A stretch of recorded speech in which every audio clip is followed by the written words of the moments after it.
Happy 3 weeks after the election, Dom. Happy Really, I three feel like weeks. everything going forward, we just count from like it's been 4 weeks, it's been a month, it's been 3 months, it's been 6 months. Like we're gonna measure time. Is it feels a lot longer than that though. I mean, well, that's also true. It does feel a lot longer, but I think there's so many reasons why it feels so much longer. And yeah, a lot. You know what? Let's just start the show.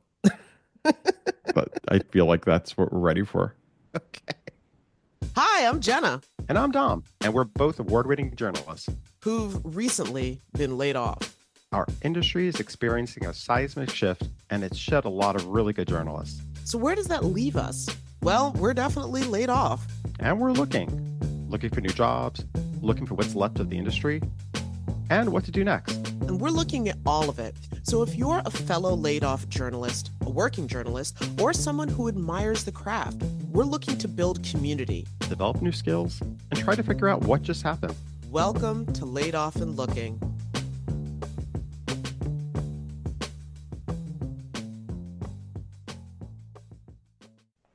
So yeah, I think, it's weird because we were talking a little bit off mic and I was saying that, so many people just feel absolutely exhausted. Like just deep in your bones, kind of like, oh my God, I'm tired. And, listen, we've had a lot of reasons to feel exhausted. We've been, working on a startup, we've been laid off, we've been hustling, freelancing for jobs, et cetera. And so all of that is exhausting on its own.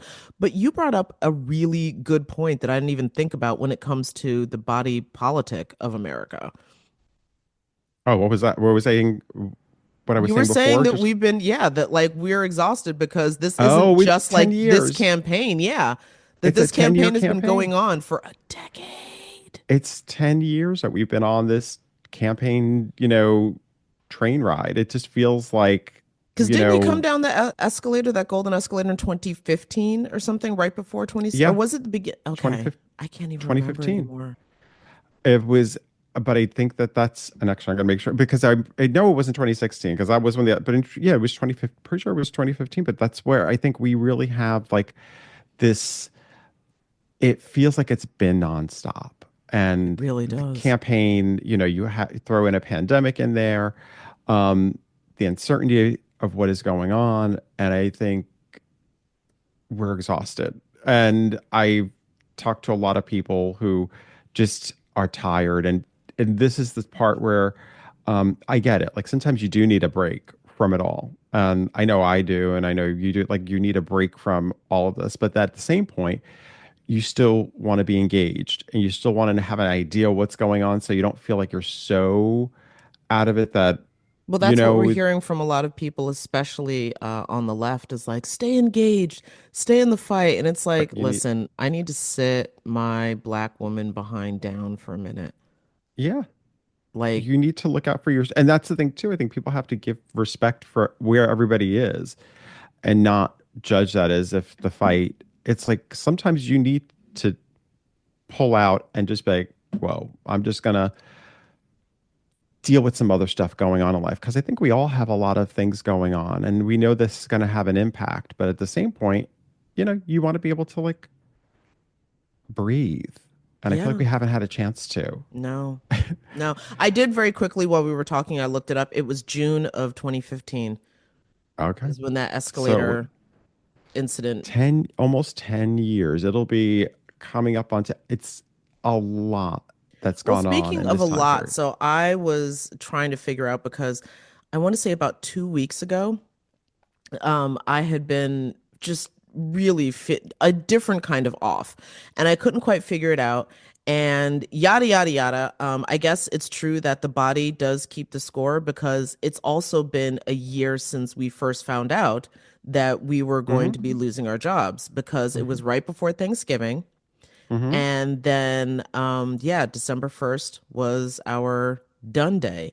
And I don't think that I experienced the trauma in the same way that I did from that time, but just the unsettled royaliness of just like everything that was still so very much there. And it took me a while to figure out what is wrong with me. Well, I mean, how do you feel right now? Like, what do you feel right now in this moment? Well, definitely tired, like I said. Yeah. And let's see. Um, It's very confusing. I feel a combination of committed to, what it is that we're doing, what I want to do, what I know I'm good at, and where I feel like my professional boundaries are. Which, to be perfectly honest, yeah, I didn't really have before.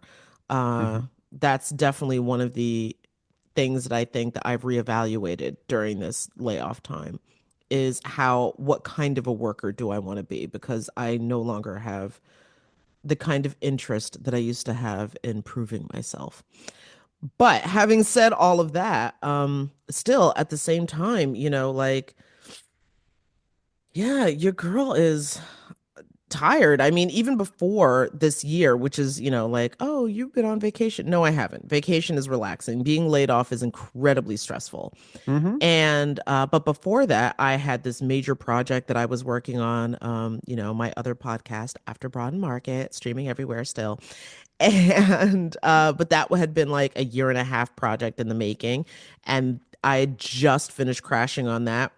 I want to say maybe 3 months before we got our walking papers. So I don't really think that I've had like any kind of meaningful break or vacation or anything seriously probably in a couple of years. And I know my body is feeling it. I know my mind is feeling it. Like I'm the level of like, I don't know, overworked, like figure it out, figure it out, figure it out that has been going to it just, yeah, it's starting to Because break me down. yeah, no. And I think, yeah, but that makes, I mean, I'm going through a very similar experience in that, you don't really, this was not, I think it's not a similar experience to like, again, I've never been laid off. So I don't, but I think that the industry has changed so much Oh, and we've totally. seen it change so much. And so therefore that's where a lot of this type of thought about what's next and what do you do next. And I mean, maybe my thing is this, I tend to jump 10 steps ahead, something I try to get better at because you end up creating, sometimes you can talk yourself out of things and create more problems. Mm-hmm. Um, but you see an industry that seems to not really know where it's going. And Mm-mm. it does create a sense of, being kind of just wondering to yourself, like, where am I headed? And where do you find that? I mean, and like Mm-hmm. you said, trying to create this is and well we've created it but now trying to monetize off of it Yes, and yes. trying to make a is a whole nother issue Mm-hmm. and it's difficult when you don't have that other aspect that's clear, meaning steady paychecks coming in, and but then again, listen, if you were still working at a news organization, that also would probably be a very different story of how you would approach certain, podcasts and, Oh, yeah, outside opportunities. So it's trying to find that right balance for yourself of it is. I need to have a relief of knowing that there's security, and at the same point, still being able to be creative and create a voice out there that is what I want to be associated with, as opposed to working for somebody else where you don't agree with them. Oh I my don't think I've God. ever been in that place. I mean, well, there has been. I shouldn't say that. Like I knew when I started where we worked, our last job at Metro Focus, I remember feeling a certain like that right then at that point. I had not been interested in going into news at that point, but I said, the people who were there, like, I had friends who were working there and they were like, listen, give it a shot. And I loved working there then. It ended up being an amazing experience that I would never have had. And I'm so grateful for that. Uh, so, but there were jobs before that that I just didn't want to take because it didn't align with who I was and Mm. because I think there are certain places that do expect you to have more of a slant, and that's just not me. And so, therefore, and that goes for any kind of job too now. It's like there's certain things that you just don't want to do. No, I know. Um, I mean, yes, there are certain jobs. It's a strange thing now because, of course, traditionally journalism is very much, just supposed to be neutral. And I fully appreciate that and agree with that on mhm. a lot of levels. But what I'm also seeing is that that is not what audiences are remotely interested in anymore. And so, how the industry moves forward, where people continue being in that neutral space when you have audiences who are saying, I'm leaving your platform or your uh, company or whatever, not leaving your company, but I'm no longer engaging with it. I'm no longer an audience member or a reader simply because your neutrality doesn't align with my political beliefs or um, I don't know. I mean, sometimes I go back to what Bring, Ellis said, that like we've created these such intense echo chamber bubbles that people are reaching a point where they literally just can't even tolerate hearing anything that doesn't fit with what they want to hear. I mean, uh, how about bringing up because you brought this up off mic, and we've texted about it also amongst between the two of us about the whole MSNBC of it all. Oh, Like, I think well, that's okay, the wait a second. That but that's part of what Yeah, No, that I guess totally you can give a is. little But background. yeah, okay. So for the three people who don't know, and if you're listening to this podcast, um, both MSNBC and CNN have been hemorrhaging viewers since the election. Now, part of that is due to the fact that both channels see a spike in viewership during, especially a presidential election. And then, of course, election night is like the Super Bowl. So everybody's tuned in. And then once, the results are announced, and depending on, who won or whatever, people, like need to pull away, they need to whatever, and they tune back out for a little while. So that's first of all, part of that is just the normal ride of the ratings ride. But there has been significant criticism of the hosts of Morning Joe, who turns out, I guess, what was it, like a week or so after the election, Mhm. um, went down to Mar-a-Lago to, I guess, reestablish communication, is the way it was phrased, with President-elect Donald Trump. This would be Joe Scarborough and Mika Brzezinski. And this comes after, and I'll full disclosure, I don't watch Morning Joe, so I have to go off of what everybody else has been saying. Yeah, I don't either. So yeah. Yeah, but according to what all the viewers were saying was that they had spent like, the past year talking about how, in probably even previous years, talking about how Donald Trump was a threat to democracy and how he was so terrible and all these other things and blah, blah, blah, blah. And so I think to a lot of viewers, the idea of them going down and, well, we're going to reestablish communication. And yes, we're going to, reset everything back to neutral so that we can have an open communication with him.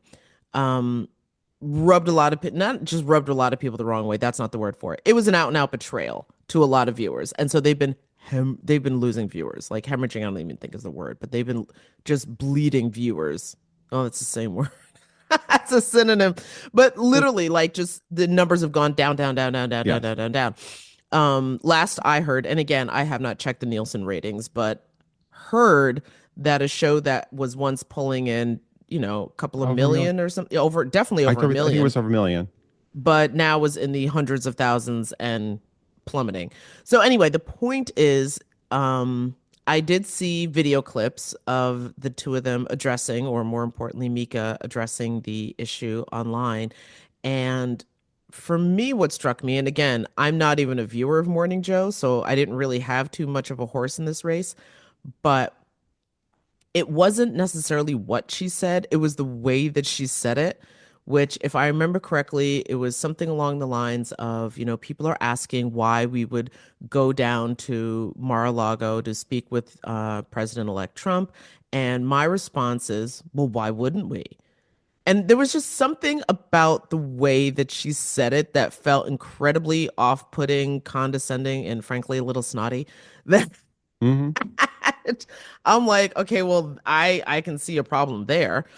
But yeah, I just think a lot of viewers found it to be such a betrayal. I mean, I would. I mean, I saw clips, I guess it was Jon Stewart talking about it. And, he said, and there was somebody else who was talking about it too. And they were like, well, you were calling the man a fascist. You were Yeah. calling Donald Trump a fascist, not that long ago. And now you're like, well, when you get invited, how could you not go? That would be, silly not to at least talk to the people. Like, I'm going to call them out on stuff. But, I think the problem with that is you feel definitely, I would feel like I was bamboozled. Like I Mm. was basically, sold a certain good, which is we are ride or die against this person. We are never going to accept. And then all of a sudden, it's like not even a week later, you're like, hey, we're going to go over there. You're taking pictures. I think I did see a photo They of took a Joe picture. and Donald together. I thought they did like something of them with their thumbs up. I don't remember Not with the 100%. thumbs up. That's his favorite It was pose, something. that like It was yeah, it's just like but I guess I go to say like I can understand the frustration of a lot of people. I mean, this doesn't again, feel like frustration though. Like this is, I oh, mean, angry. yeah, Yeah. angry. This is definitely anger. Well, because, and this is different, I think. It is and it isn't. I feel like the people being pissed at this situation has more to do with the fact that they feel like they were bamboozled and lied to. And whereas, and that you just did this all for show. And I think that, I do believe people should. I prefer this whole thing of listening to people outside of your bubble. Hmm. And I think that's, you know, even when it's stuff that you don't always want to hear, you do want to know what's going on. And I think that's important. And I think it's important to hear the other perspectives of certain things. But again, always done with respect too. Which sometimes when there's not respect, it's, why do you want to listen? But again, it's always good to know what's going on. But I do think there's something else here where, this to me is different in that sense of like, people just feel like, wait a minute, you just lied to me these past, like, I mean, you've been going hammering this person for years, calling them names, saying, and now all of a sudden you have the opportunity to meet with them. Like, why? Why would you want to do that? What are you gaining from it? And the gaining part is you have like maybe you get him on your show in the future again. I mean, it's I the was gonna president say of the United access. States. I mean, listen, he's regardless of what side of the aisle you're on, etc. The bottom line is he's a very transactional person. He just is. Hmm, So you do something for me, and I might do something for you in return, has been just his modus operandi the entire time. Um, so yeah, I mean, I'm sure that was part of it. I would also say though that, given that this is MSNBC, which tends to have a decidedly liberal audience, I'm guessing, again, I don't know their viewership demographics, but I'm going to guess probably something in the upper middle class, probably college educated white area. Although I know that there are, I know personally black people who watch too, but I'm going to guess that's most of their audience. My point in saying all of that is that this is also a demographic that is feeling like they are dealing with betrayal on hmm, multiple levels. Like some people may be with their intimate partners, definitely a lot of white people with their families and some of their friends and da da da da. You know what I'm saying? Like it's hmm. just what it's almost as if like their announcement became the bridge too far. Like that's it. I cannot take any more um sense of betrayal from people, people who I thought I was on the same page with, who I trusted, who I built a relationship with, only to find out, yeah, no, that was all in my head. It too. Yep. Yeah. It's like you get to that point where it's like you're right. I think that's a great point, Jenna. I think it's a great point to say that I could imagine, feeling that way if you're that invested in a Mm-hmm. voice that has been so like they've been kind of part of they're a comfort. It's like they get Yeah. it. They know exactly what I'm thinking and we're all on the same page. And then all of a sudden you see that happen and you're like, what? It's sort of like when some, celebrities came out in support of, I'm sure, I'm sure for some it's either side. But I definitely know I saw it in terms of celebrities who supported Donald Trump, who were, a lot of people I knew were really shocked and would be really upset. Mm. And I, this is again, so there is that sense if you have this kind of, relationship with certain, individuals, or you I develop also a just, start. yeah, want to say that this isn't just like, because sometimes people push back and be like, oh, but it just like a difference of political opinion. Well, no, because most people express their moral values with their political opinions. And regardless of, like, I don't know, tax cuts, whatever the reason, economy, which is not good. Trust me, we've Mhm, both been in the employment market. mhm. It ain't good. But, um, there was just the facts are there was just like a significant amount of homophobia, transphobia, racism, misogyny, misogynoir, like all of these things that were just baked into not just this campaign, but as you pointed out, the entire thing for the past 10 years. And supporting this for a lot of people is saying, yeah, no, I'm fine with that as long as I get what I need. And so, yeah, that can feel really deeply, deeply insulting. It can. It could feel like And you not all of a it sudden, can, it does. I'll be very clear with that. I, It I, does feel incredibly insulting. and that's why you see something like that happen with with Joe and Mika, was the fact that people really, I can understand that if you've listened to that, if you were watching that show daily on the daily and you had Hmm. that relationship, like we're in this together, Well, yeah, and all and of a that's sudden, also the thing is that you develop a relationship with your hosts.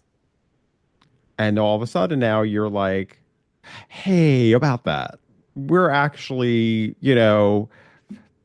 we're journalists all of a sudden, and you know, we have these value. We can't not talk about. It's like I'm so confused. And again, I don't follow them. I know of them, and on the occasionally over the years have watched their show, but it's not something that I never was a big cable.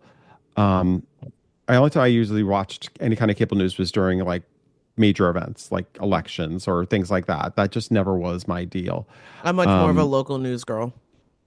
yeah, I loved radio for, our local WNYC. I used to love listening to that for a while, but even that, I mean, it gets really difficult. For me, a lot of it is online. It's just going to the news, papers and or the news sites that really. But I also don't have that same kind of relationship with them either. You know what I mean? Well, Like I no, there's just don't. something I would say that's unique with broadcast, especially with yeah, no, I would say either radio or television.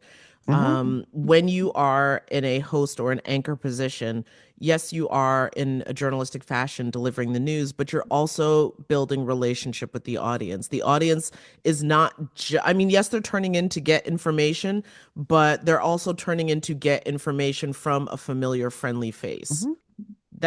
That's just part of the mix here. I've been with you when I've seen people come up to you and talk to you and be like, "Oh Oh. my God, I loved." They used to say, "I love Metro Focus," and then they would, but it's because they really do believe. I mean, I that has to be so interesting. I'm so curious. How does it feel though when you're the person who gets people know you, recognize you? You Mm-hmm. don't recognize them watching you, but they recognize watching you. How does that feel when they come up to you and can be like, I love your work. I mean, hopefully, it's Yeah, mostly no, I that. I mean, like I've seen some of the, comments on Facebook. I don't like the way she says whatever. But yeah, no.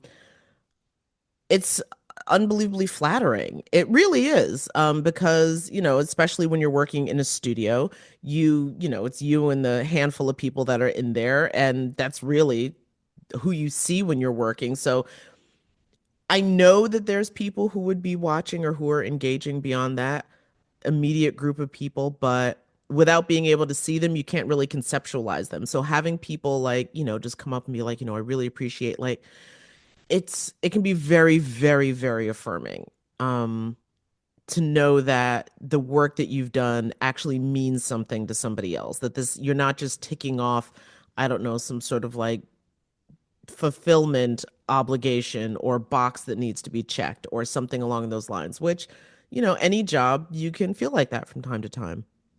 And don't you also feel, though, a responsibility in terms of wanting to make sure that, it's not just that, of course, the news is accurate, that you're, bringing light, but also I would imagine that, you feel a certain responsibility for just like delivering that news to people, Oh, like the right, 100%. 100% you feel a sense of responsibility in terms of uh not just delivering the news, but as you get to know who the audience is, whenever it's possible to speak to whatever might be the unique issues that that audience is dealing with.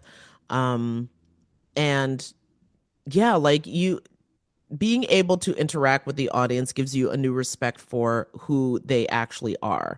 And I think, at least for me, it always made me step my game up a little bit more because it put real human faces Mhm. to the work that I was putting out.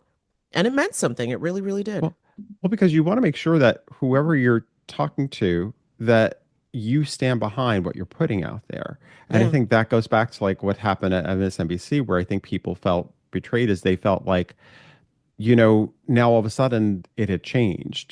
People weren't standing Mm. behind what they had said. That relationship, Or it's they like all of flipped a on a sudden dime. they flipped on a dime, you know what I mean? And I know they'll say that, no, we're still going to, I'm sure they can probably say we're still going to be just as critical. Yeah, but that's not the same thing. Hmm. Again, you chose a certain path. Anytime you then choose, then you have to have that kind of relationship, I believe, with your audience to let them know where. I don't know. It just to me, it ends up feeling very um like what was real? Is this the real you, or what I watched for the past like 9 years? Was that the And are real you you? also going to spin all of your content to serve the needs of not your audience, but let's say perhaps whoever's in power? I suspect that that's Yeah. also a big part of this is the concern and the suspicion around that Mar-a-Lago trip decision is that so this means you're going to start creating content or doing shows that are going to serve the powers that be. Now, whether or not that's actually true remains to be seen. But I go back to that's, I think, part of what is causing so many people so much stress right now is that Yeah.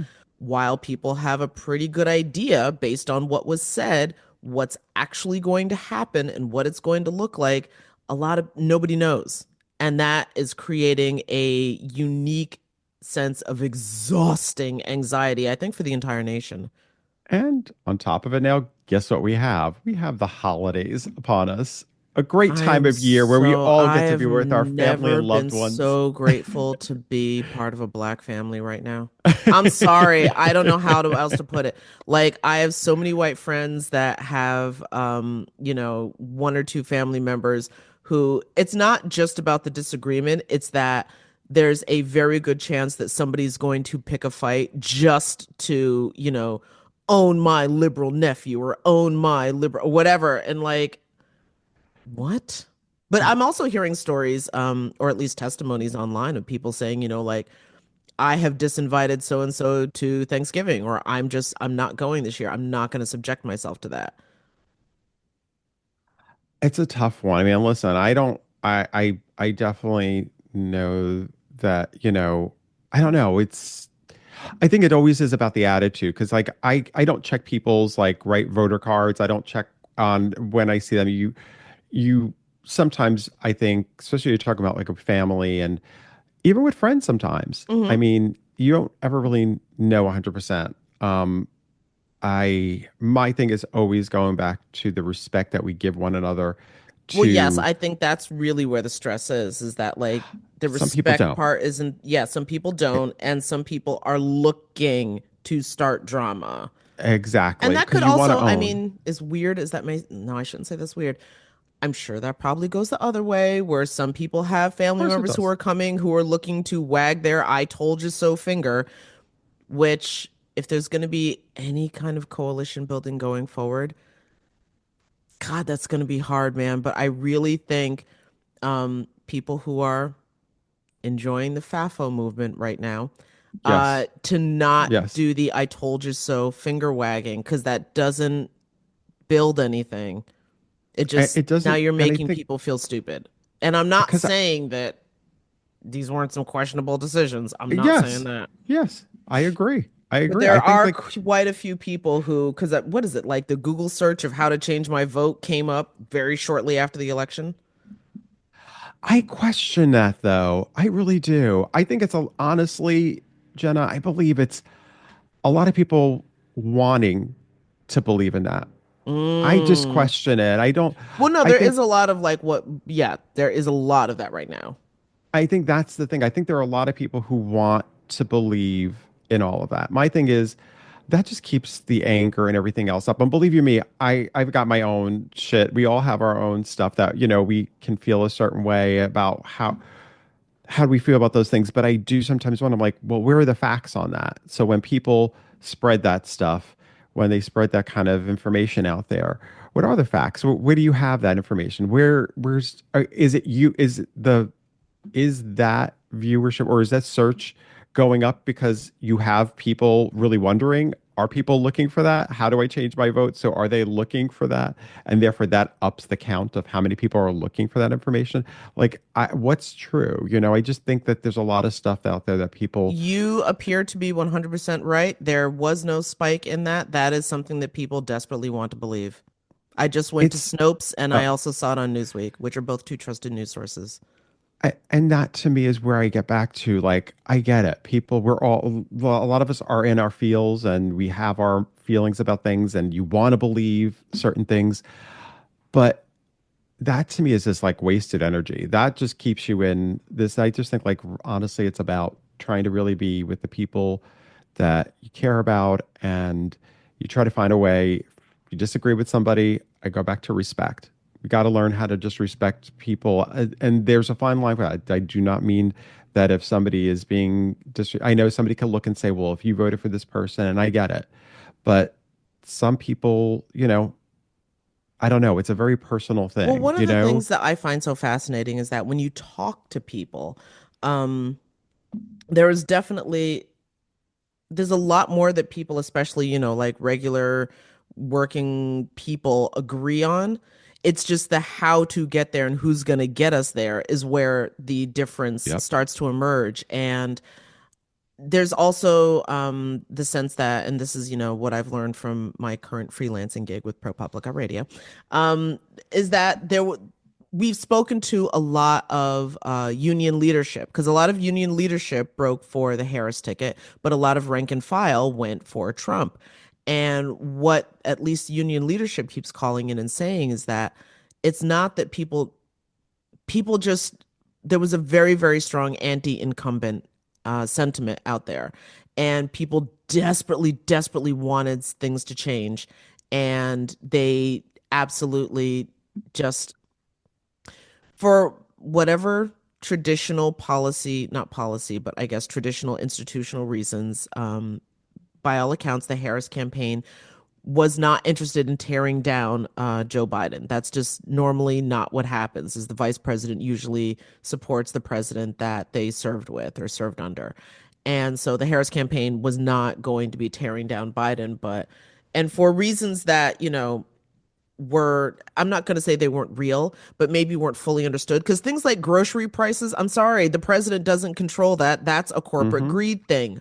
But Mm-hmm. the bottom line is people kept feeling it in their pocketbooks. And what I think really was ticking people off was the fact that they kept hearing from the White House that the economy is so strong and things are getting better and blah, blah, blah, blah. And like, yes, there are economic indicators that are definitely showing that. But at the same time, most people weren't feeling that in their wallets or in their bank accounts, etc.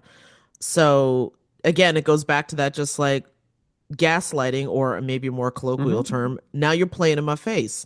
Now I want nothing to do with Mm-hmm. you. You know what I'm saying? And like now, also It's at the true. same time, I do not want to sit here and be like Miss Doe-eyed blind or whatever, because I refuse to believe that misogynoir, our good friends, racism and sexism, homophobia and Mm-hmm. misogyny did not play a role in this election. I will never just flat out not believe that that wasn't true.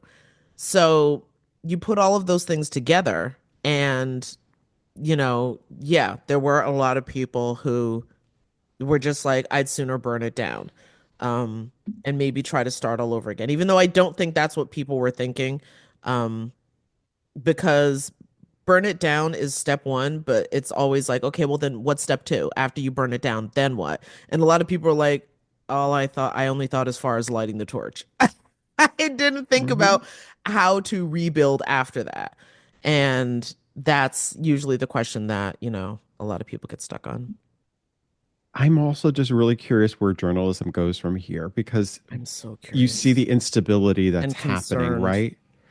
I know. And I think that what, like, where do people get their information from then? And, is it now going to be a small group of outlets that you have then news influencers repeating that information from those articles or from those reports that they repeat from these small group of outlets, and therefore our scope of like what we're hearing from becomes smaller and smaller, and then people feel Yeah, more disenfranchised because now all of a sudden they don't feel like, well, that's not me, that's not what I'm saying, or that voice isn't what I'm saying. my question is, do we get even more fractured? Because, we're, of course, more layoffs are going to come. We're hearing, even the Right. big marquee names from some of those cable stations.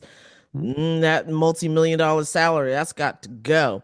So, um, and then, but we're also seeing some people like a good example is Don Lemon. And, no shade to him because he's done very, very well for himself, Mhm. but break off and start his own, media startup. God knows, we have the audacity to even dare to think that we could do the same thing as well.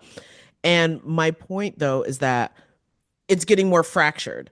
So, does anybody really get a clear, share of, is everybody getting the same information from one source anymore? Mhm. Now, whether or not that was a good idea, I could poke holes in very easily because when everybody was getting their information from the same source, that same source was just outright controlled by white men.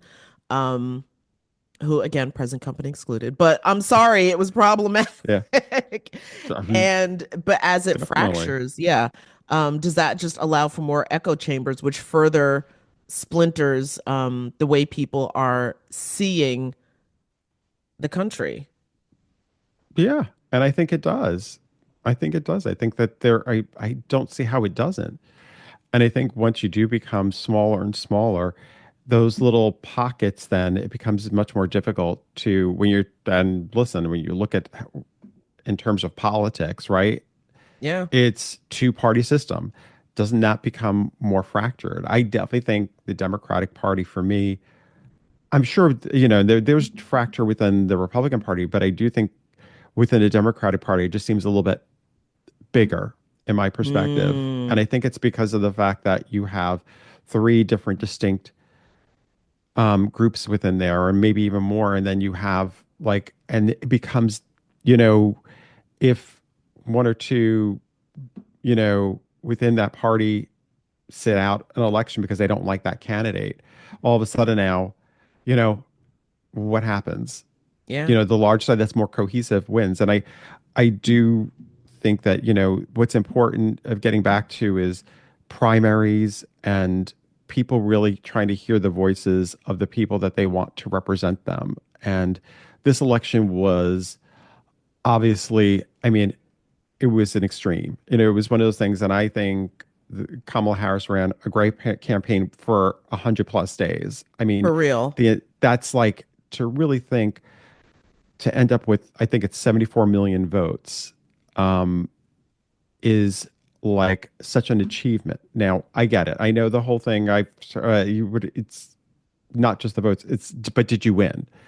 I get it. But I have to look at a bright side to this, and that's the fact that to walk away with 74 million votes, is a big achievement for a campaign that really, I don't know where it stood when Joe Biden was still running. And and honestly, the same thing with Donald Trump. Like, I don't know where it stood before she got into before she got into the race, what that meant. Like nobody knows. Like, if it would have been, Donald Trump versus Joe Biden, what would have been the outcome of that? I I know. don't know. I don't know. Because no, Jenna, seriously, back in January, everybody was just like, we didn't order this. I know. Nobody wants this No, again. nobody, or I did. Did It gave not me order this. indigestion last time. Why are we doing this again?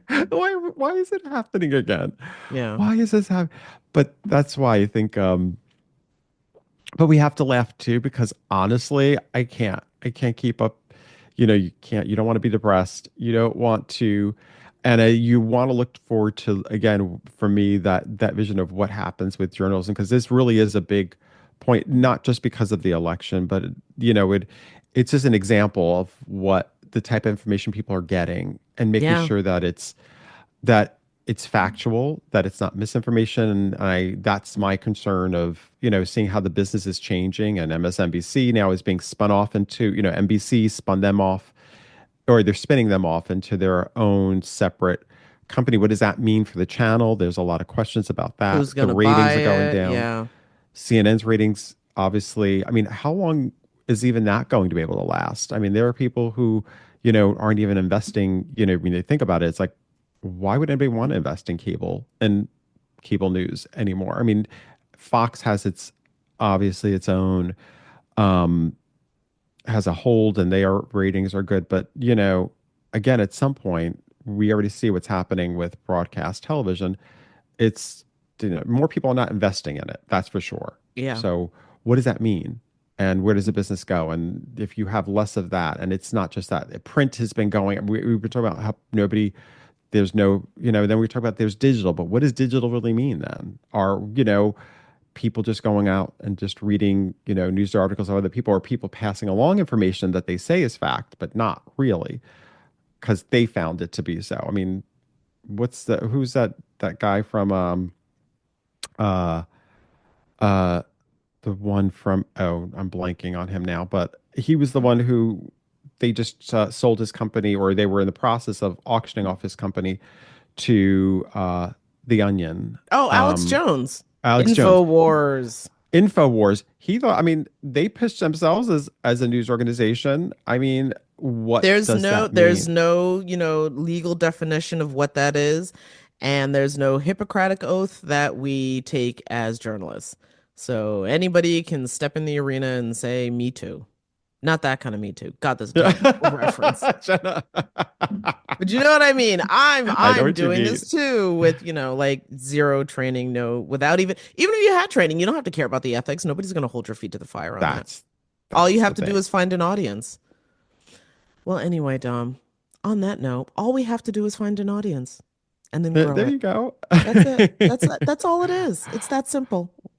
Well, we're as we're the day after the holidays, and we have the rest of the holiday season coming upon us. Definitely, at least for a day after the holidays.